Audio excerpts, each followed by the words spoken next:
자, 옛날에 한 마을에 그 나라의 왕자가 유리구두 한 짝을 들고 이제 이 마을 집 여기저기를 돌아다닙니다. 그러면서 이 유리구두에 발이 맞는 아가씨가 있는지를 계속 찾습니다. 이 사람에게도 유리구두를 신어보라고 권하고 저 사람에게도 유리구두를 신어보라고 권합니다. 그렇게 찾아 헤매는데 좀처럼 맞는 구두를 찾을 수가 없습니다. 한참 동안을 그렇게 헤매던 왕자는 못 찾음에도 불구하고 포기하지 않고 계속해서 그걸 찾아다닙니다. 우리가 잘 아는 신데렐라 이야기죠.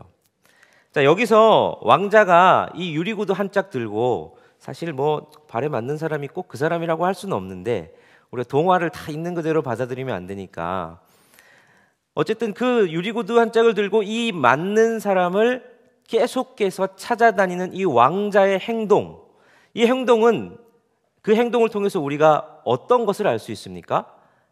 왕자의 마음을 알 수 있죠. 왕자는 뭘 하고 싶은 겁니까? 그걸 통해서 신데렐라를 찾고 싶은 거죠. 그 사람의 간절하게 하는 그 행동은 그 사람이 무엇을 원하는지 그 사람의 마음을 보여주는 틀이 됩니다. 자, 여러분, 돌잔치를 많이 가보셨고 또 해보신 분들도 계실 텐데, 저도 이제 한때 이제 아기를 낳고 하면서 한창 돌잔치를 많이 다닐 때가 있었습니다. 돌잔치를 안 가다가 가보면 돌잔치가 이렇게 하는 거구나라는 걸 알게 되는데, 여러분, 돌잔치의 하이라이트가 뭐라고 생각하십니까? 돌잡이. 돌잡이가 하이라이트로 생각하는 게 참 미신 같은데, 그런데 그게 사람들이 다 기대를 합니다. 기대를 하면서 부모들도 은근히 자녀들이 뭘 잡았으면 좋겠다 생각하는 게 있지 않습니까? 그러면 대충 자녀가 잘 잡겠다 싶은 거에 위치도 좀 바꿔놓고, 전 처음에 몰랐는데 그 부모들이 소위 꼼수를 좀 부리더라고요. 자녀가 요걸 잡았으면 좋겠다 하는 데다가 몰래 애들이 좋아할 만한 뽀로로 스티커나 이런 걸 하나 딱 붙여놓습니다. 그러면 이렇게 보다가 애기들이 그 스티커 가지고 있는 것을 안 잡을 때도 있지만 주로 잡습니다. 부모들이 왜 그 뽀로로 스티커를 거기다 붙여놓을까요? 뭐에다 붙이는지 뭐 나름대로 다르겠죠. 돈에다가 붙일 수도 있고, 뭐 의사봉 이런 거에다 붙일 수도 있고, 청진기에다 붙일 수도 있고.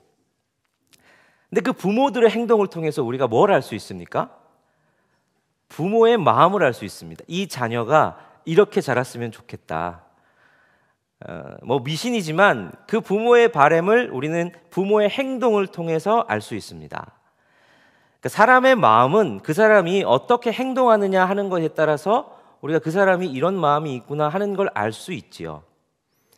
그것처럼 하나님의 마음도 하나님께서 어떤 행동을 하시나 하는 걸 보면 하나님의 마음을 알 수 있습니다. 하나님께서 어떤 행동을 하시느냐, 하나님의 마음이 어떤 것이냐, 우리는 그것을 어디서 알 수 있습니까? 성경 속에서 알 수 있습니다. 말씀에서 알 수가 있죠. 하나님께서 우리에게 어떤 일을 행하셨는지를 살펴보면 우리는 하나님의 마음을 거기서 발견하게 됩니다. 자, 오늘 본문인 미가서를 우리가 함께 살펴볼 때에도 우리는 그렇게 한번 살펴보려고 합니다. 하나님께서 어떻게 말씀하시고 어떻게 내가 행했다라고 말씀하시는 것을 통해서 하나님께서 이런 마음이시구나 하는 걸 알 수 있다는 거죠. 오늘 본문은 미가서에서 이제 선지자 미가를 통해서 이스라엘과 유다의 하나님의 마음을 말씀하시는데, 좀 하나님께서 이 마음 가운데 노한 것이 있어서 이스라엘과 좀 변론하자라면서 하나님께서 자기의 마음을 여과 없이 좀 쏟아내는 듯한 본문입니다.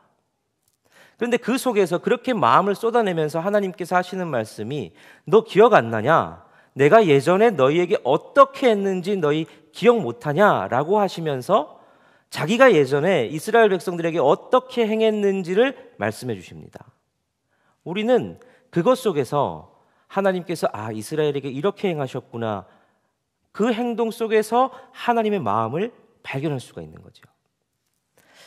자, 오늘 그래서 함께 하나님의 행동을 살펴보려고 하는데, 그 행동 속에서 알 수 있는 첫 번째 하나님의 마음은, 하나님께서는 우리를 구원하시기를 원하신다라는 마음입니다. 우리 4절 말씀인데요, 4절 말씀 같이 한번 읽어보겠습니다. 시작.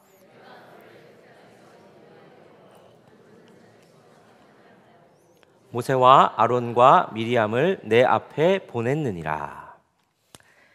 하나님께서 미가의 입을 통해서 자신이 행하신 일 중에 첫 번째로 말씀하시는 게 뭐냐면 종되었던 애굽 땅에서 내가 너희를 인도해냈지 않느냐 하는 것이었습니다. 이스라엘 백성들이 애굽에서 종살이하고 있었습니다. 그때 이스라엘 백성들이 너무 힘들어서 하나님께 부르짖죠. 하나님, 저희 좀 구해주십시오. 그러자 하나님께서 그 소리를 듣고 모세를 택해서 훈련시키시고 보내십니다. 그리고 그 모세를 통해서 하나님께서 수많은 기적을 통한 재앙을 애굽에 내리시죠. 나일강을 피로 변하기도 하시고 그 땅을 메뚜기 또는 개구리 같은 걸로 덮기도 하시고 우박도 내리시고 어둠도 주시고 그리고 마지막에는 애굽에 있는 모든 처음 난 것들을 다 치시면서 그걸 통해서 이스라엘을 구원해 내십니다. 출애굽시키시죠. 하나님께서 이스라엘 백성들을 위해서 여러 가지 애굽의 재앙을 내리시는 이 행동을 통해서 우리는 뭘 알 수 있습니까? 야, 하나님 이렇게까지 하시면서 이스라엘 백성을 구원하고 싶으시구나. 장자를 다 죽이시고 유월절을 통해서 이스라엘 백성들을 구원해 내시고 홍해도 가르시고 그렇게 해서 정말 기적적인 능력으로 그런 어마어마한 일을 하면서까지 하나님은 무엇을 원하셨습니까? 이스라엘 백성을 애굽에서부터 해방시키시는 걸 원하셨습니다. 구원을 원하셨던 거죠. 그게 하나님의 행동을 통해 알 수 있는 마음입니다. 하나님께서 예수 그리스도를 보내셨습니다. 예수 그리스도를 통해서 우리가 뭘 알 수 있습니까? 예수님의 이 땅에서의 삶, 수많은 삶에 행하신 것들을 보면 우리가 하나님의 마음을 알 수 있습니다. 어느 날 하루는 예수님께서 베데스다를 찾아가십니다. 베데스다는 뭐 별 볼 일 없는 동네지요. 특히 그 베데스다 중에서도 가난하고 병든 사람들이 모인 그 저수조 근처는 예수님이 별로 그곳에 갈 필요가 없고 사람들도 별로 그곳에 잘 가지 않는, 그러니까 병든 사람들이 주로 가는 곳이었습니다. 근데 그곳에 가서 굳이 예수님은 한 사람을 만나십니다. 38년 된 병자를 만나시죠. 이 38년 된 병자는 자기의 병을 어떻게 할 줄을 모릅니다. 그래서 그저 미신적인 거, 천사가 내려오면 물이 움직이는데 그 물이 움직일 때 누구든지 처음 들어가면 낫는다, 요거 하나 붙들고, 근데 사실은 실현될 수도 없는, 몸이 아파서 자기 몸도 못 움직이는데 어떻게 제일 먼저 거기 들어가겠습니까? 실현 불가능한 소망을 가지고 그냥 거기에 머물러 있는 사람입니다. 근데 예수님은 그 사람 하나 만나러 거기 가십니다. 그리고 거기서 아무 소망 없는 그 사람을 고치십니다. 수많은 병자를 고치십니다.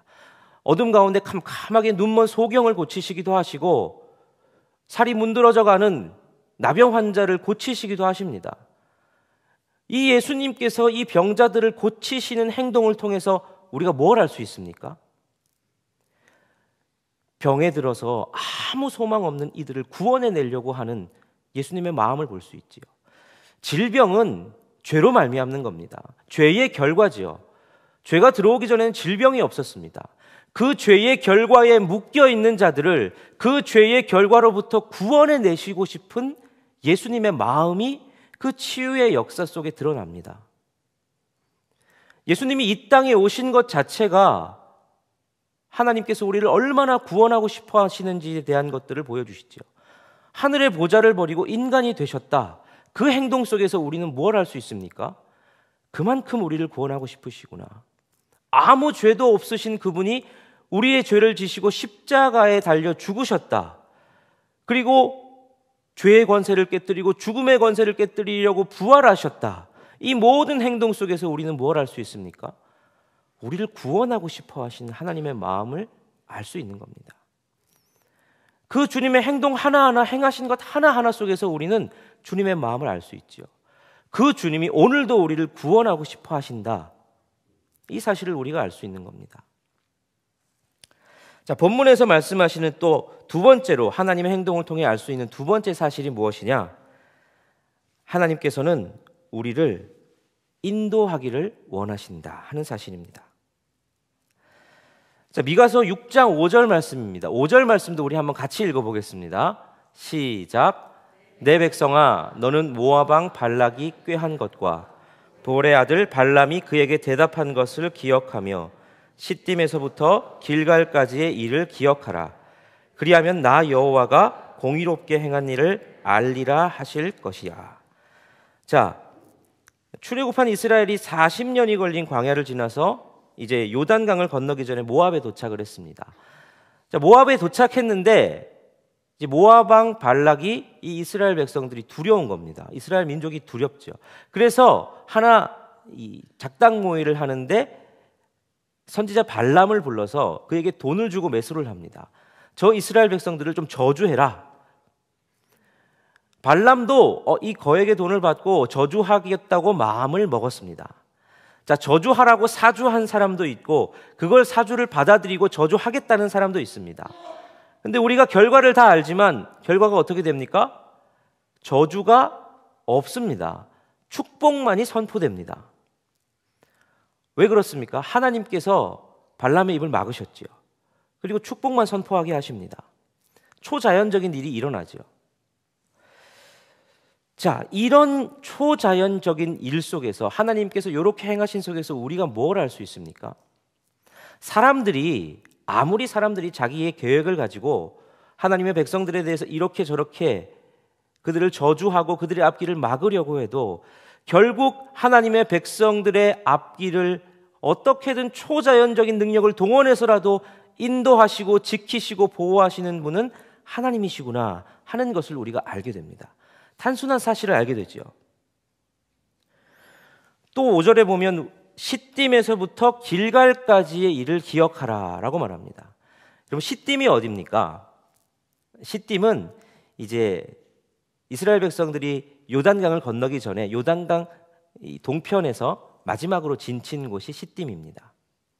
그리고 길갈은 어디입니까? 길갈은 이제 이스라엘 백성들이 요단강 건너가서 아까는 요단강 동편이었다면 이제 요단강 서편에서 제일 처음으로 진을 친 곳이 길갈입니다.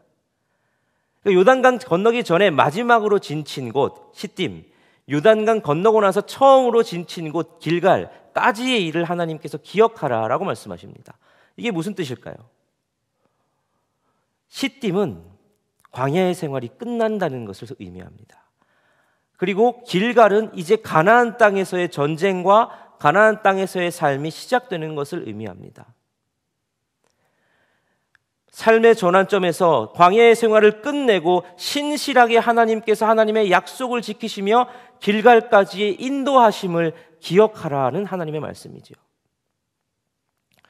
하나님께서 광야의 40년을 이스라엘 백성들을 인도하셨습니다.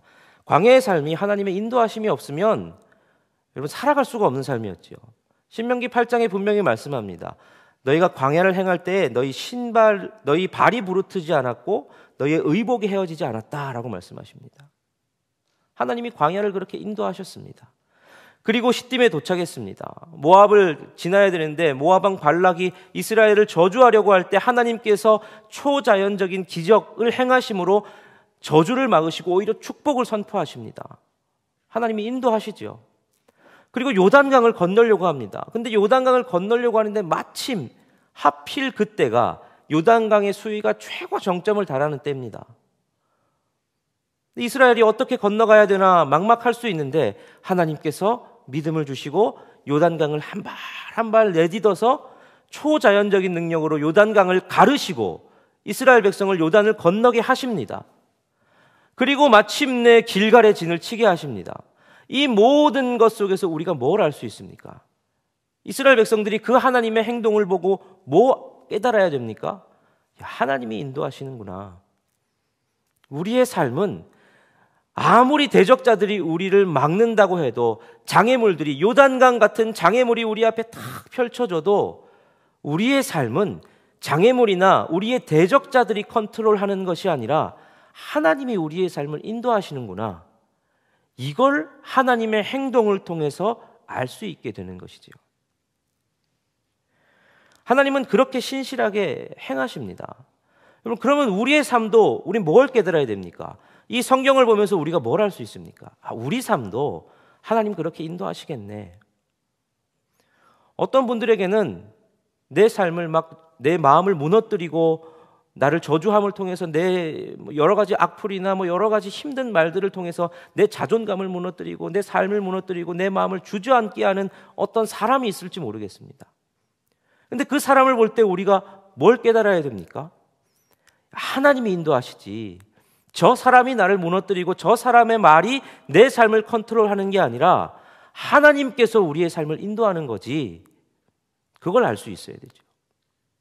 때로는 우리의 삶에 장애물이 있을 수 있습니다. 건강이 안 좋아질 수도 있고 내 사업이 안 좋아질 수도 있고 내가 생각하지 못했던 일들이 내가 계획했던 걸음들을 확 막을 때가 있습니다. 앞길이 안 보이는 것 같고 진로가 어떻게 될지 모르겠는 때도 있죠. 요단강이 그냥 수위가 가득 차서 건너지 못할 것 같아 보이는 때가 있습니다. 그런데 우리는 성경에서 하나님이 행하신 일을 보며 하나님의 마음을 알 수 있죠. 하나님이 우리를 인도하고 싶어 하시지. 하나님이 우리의 삶을 인도하는 거니까 내가 여기서 주저앉을 수 없지. 하나님이 그걸 우리에게 기억하기를 원하시는 것이죠. 하나님이 오늘 저와 여러분의 삶을 인도하실 줄 믿습니다. 하나님은 신실하게 인도하고 계시고 그것이 하나님께서 원하시는 하나님의 마음임을 붙드는 이 밤 되시기를 바랍니다. 세 번째로 하나님의 행동을 통해서 알 수 있는 사실은 하나님은 우리와 함께 행하기를 원하신다 하는 사실입니다.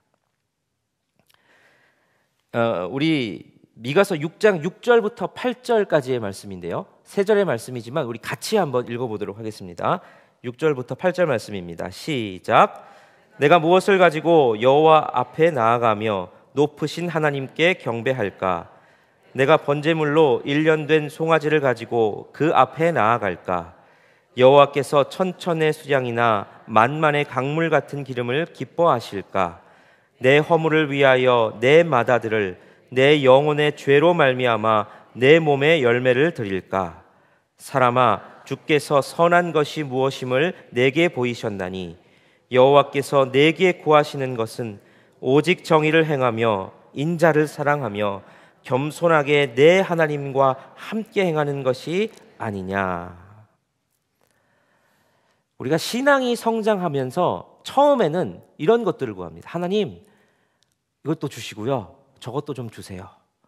하나님께 이것 달라 저것 달라 많이 구합니다. 근데 신앙이 성장하면 기도가 좀 바뀌죠. 하나님, 제가 하나님을 위해서 뭐 해드릴까요? 이렇게 기도가 좀 바뀝니다. 아주 신앙이 성장하고 좋은 기도를 하는 거죠. 그런 모습들이 신앙이 성장하는 사람들에게서 쭉쭉 나타납니다. 우리 연동교회에도 그렇죠. 하나님께 어떻게 더 좋은 것들일까 참 고민했던 흔적들이 우리 연동교회 역사 속에 많이 있습니다. 그런 신앙의 선배들도 많습니다. 제가 지난주에도 신방하면서 이제 나이 많으신 우리 노 권사님들 이제 하시는 이야기들을 들으면서 옛날 얘기를 또 들었습니다. 들으면서 옛날에는 이랬다 저랬다 여러 이야기들을 많이 하시는데 저는 한 번도 뵙지 못한 여러 선배들 이야기를 듣습니다. 저는 뵙지는 않았는데 이분의 이름은 참 유명한데 한 번은 이제 말씀하시다가 주복덕 권사님 얘기가 나왔어요. 이 노 권사님이 신방하시는데 한 번은 신방할 때 자기가 더워서 반팔을 입으셨대요. 근데 이 주복덕 권사님이 야단을 신방하는데 어디 반팔을 입냐고 야단을 치셨다고. 그러면서 주복덕 권사님이 좀 복장에 굉장히 엄격하셨던 것 같습니다. 그래서 함부로 옷 입고 오면 이분 저분들이 굉장히 혼나셨던 그런 이야기들을 막 늘어놓으시더라고요. 예전에는 한번 장로님들이 그런 얘기들을 하시더라고요. 장로가 돼서 처음 이제 단에 이제 기도하러 올라오셨는데 하루는 그 장로님이 기도하러 오시면서 주일에 이제 콤비 양복을 입고 오셨나 봐요. 콤비 양복을 입고 기도하러 올라왔다가 그 다음 내려가서 선배 장로님들이 야단을 하셔가지고 얼마나 혼났는지 모른다고. 그때는 그렇게 또 여러 가지 지금도 우리 장로님들 너무 잘 아시지만 그 복장들에 대해서 더 엄격하셨던 때가 있었다고 막 여러 이야기들을 하십니다. 그분들이 어떤 마음으로 그러셨을까? 이미 지금은 이 노권사님들, 노장로님들이 되셨지만 이 후배들은 그 마음을 알죠. 그 마음, 하나님께 함부로 준비하고 드릴 수 없다. 하나님께 잘 준비된 모습으로 드려야 된다. 하나님께 더 좋은 것 드려야 된다. 함부로 복장할 수 없고 내가 최고로 할 수 있는 정성을 다해서 드려야 한다라는 마음으로 그분들이 그렇게 잘 준비하는 것들을 강조하셨죠. 물론 요즘은 그렇게까지는 하지 않으시는 것 같습니다. 신방할 때 이렇게 반팔 입으셔도 상관없고 하시는데, 그런데 그 마음들을 우리가 놓쳐서는 안 되죠. 그 마음을 놓치고 그 형식만 붙드는 실수를 했던 사람들이 율법주의자들입니다. 율법주의자들은 그 소중한 마음들을 잊어버리고 그 마음을 어떻게 해야 되는지 빼버리고 형식만 붙잡으려고 했던 것이죠. 우리 주님이 그걸 굉장히 싫어하셨습니다. 그러면 우리 주님은 어떻게 드리는 걸 원하실까요? 최고의 것 드리려고 최선을 다해서 노력하는 것, 그것이 중요하지만 우리 주님께 드릴 때에 정말 우리가 잊지 말아야 할 한 가지 사실은 주님이 원하시는 대로 주님께 드려야 한다는 겁니다. 우리의 마음에 이거면 되겠지라는 것이 아니라 주님이 원하시는 것, 그것을 드려야 한다는 것이죠. 자, 하나님께 내가 최선을 다해서 드렸는데 막상 하나님께서 이거 내가 원하는 거 아니야 라고 하면 얼마나 큰 낭패겠습니까? 자, 오늘 본문 6절에서 8절은 그걸 이야기하고 있는 겁니다. 사람이 율법으로 적힌 대로 제사할 때 원래는 흠없는 어린 양 드리는 거 맞습니다. 자, 흠없는 송아지를 가지고 하나님 앞에 나아가 준비할 수도 있습니다. 주님께 더 좋은 거 드리려고 천천의 수량을 준비할 수 있고 만만의 강물 같은 기름, 어마어마한 제물을 준비해서 주님께 드릴 수 있습니다. 주님, 내가 이렇게 좋은 거 드리고 싶습니다 하고 드릴 수 있지요. 그런데 정작 거기서 제물만 드린다면 알맹이가 쏙 빠져버린 겁니다. 관계없는 제사를 주님께서는 원하지 않으십니다. 주님께서 원하시는 게 뭐라고 말씀하십니까? 주님께서는 심지어 이들이 하나님께 좋은 것 드리고 싶어서 맏아들, 자신의 장자까지도 주님께 바치면 주님 좋아하시지 않을까? 그렇게 드려도 주님께서 그거 기뻐하지 않으신다 말씀하십니다. 주님께서 좋아하시는 것은 정의를 행하며 인자를 사랑하는 것, 즉 그분의 뜻을 행하는 것을 원하십니다. 그리고 그분은 이만큼 할 수 있다고 자기를 뽐내는 것이 아니라 이만큼 내가 천천만만 내가 장자까지도 드릴 수 있다고 이렇게 뽐내는 것이 아니라 그저 겸손하게 주님과 함께 행하는 것을 원하신다 말씀하십니다. 그 제사들, 의미 없는 제사들, 형식만 남은 제사들이 아니라 주님께서 정말 원하는 그 마음, 그걸 주님께서 원하신다는 것이죠. 여러분, 주님은 함께 행하는 것을 원하십니다. 함께 행한다는 게 뭡니까? 함께 행하는 건 내가 주님 이거 좋아하시겠지 해가지고 천천의 수량, 만만의 강물 같은 기름, 내 맏아들, 내 생각대로 주님께 드리는 것이 아니라 함께 걷는다는 건 주님의 속도에 내 속도를 맞추는 거고 주님의 방향에 내 방향을 맞추는 겁니다. 내가 일로 가고 싶어도 주님이 저기 가시겠다면 주님의 방향에 내 방향 맞추는 거고, 내가 빨리 가고 싶어도 주님이 천천히 가시면 나도 천천히 가는 겁니다. 그게 함께 행하는 겁니다. 내 방식대로 다 주님을 섬기는 것이 아니라 주님이 원하는 방식대로 주님을 섬기고 나아가는 것, 그게 하나님께서 원하시는 마음임을 우리가 오늘 본문에서 발견하게 됩니다. 주님과 동행하는 것, 바로 그것이 하나님께서 원하시는 것이지요. 오래전부터 이제 새 가정을 이루는 사람들, 결혼하는 분들, 아니면 또 연애하는 사람들에게 필독서처럼 읽혀졌던 책이 있습니다. 존 그레이가 썼던 화성에서 온 남자, 금성에서 온 여자라는 책이죠. 아마 읽어보신 분들 많으실 겁니다. 오히려 어르신들이 더 많이 읽으셨을 것 같아요. 워낙 오래전부터 읽혀졌던 책이라서. 근데 이제 이 책에서 말하려고 하는 건 단순하지요. 남자와 여자가 그만큼 다르다. 마치 서로가 외계인을 만난 듯 다른 존재들이다. 그 다름을 이해해야 한다. 이런 걸 말하는 겁니다. 그런데 이런 생각을 한번 해봅니다. 혹시 우리가 하나님을 아는 데 있어서도 이만큼 다르게 알고 있는 것 아닐까 하는 생각을 해봅니다. 남자가 화성에서 와서 화성의 법칙대로 여자를 대하려고 하고, 여자는 금성에서 와서 금성의 법칙대로 남자를 대하려고 하듯 우리는 우리가 살아가는 방식대로 하나님을 대하려고 하지는 않나. 하나님의 방식이 있는데, 하나님이 원하시는 것이 있는데, 그 하나님이 원하시는 것에는 관심이 없고 내 방식대로 하나님께 드리고 행동하려고 하는 우리의 모습은 없나 하는 생각을 해봅니다. 그렇게 내 열심으로 주님 앞에 나는 나름대로 한다고 했는데, 주여 주여 한참 외쳤는데 나중에 주님은 내가 너를 전혀 모른다 하는 그런 불행한 일이 생길 수도 있지 않을까 하는 경각심을 가져봅니다. 여러분, 오늘 하나님을 더 알아가기를 힘쓰겠다 다짐하는 저와 여러분 되셨으면 좋겠습니다. 말씀을 펴서 읽을 때에 하나님의 마음이 이것이구나, 하나님께서 원하시는 것이 이것이구나, 그것들이 깨달아지는 저와 여러분들이 되셨으면 좋겠습니다. 그래서 저 멀리 있는 내 방식대로 섬기면서 나와 아무 상관없는 하나님이 아니라 하나님의 속도에 내 속도를 맞추고 하나님의 방향에 내 방향을 맞추고 주님과 늘 동행함으로 하나님을 알아가고 하나님과 함께 행하는 저와 여러분들이 되시기를 간절히 바랍니다. 그래서 오늘 이 시간 함께 기도하려고 합니다. 오늘 이 시간 잠잠히 기도하실 텐데, 먼저 잠잠히 기도하실 때 우리 눈을 감고 우리 하나님께서 행하신 성경의 많은 이야기들도 한번 생각해 보시면 좋겠습니다. 그리고 하나님께서 내 삶에 행하신 일들도 한번 잠잠하게 돌이켜 보시면 좋겠습니다. 그래서 거기에서 하나님이 내게 어떤 마음을, 하나님이 내게 뭘 원하실까, 하나님이 내가 행하신 행동들 속에서 하나님께서 나에게 어떤 마음을 먹고 계실까 하는 것을 우리 이 시간 잠잠히 기도하며 한번 찾아보시면 좋겠습니다. 오늘 하나님이 나에게 행하셨던 일, 어제, 아니 5년, 10년 전에 나에게 행하셨던 그 일들을 되새겨보시며, 아, 하나님 나를 이렇게 생각하시지.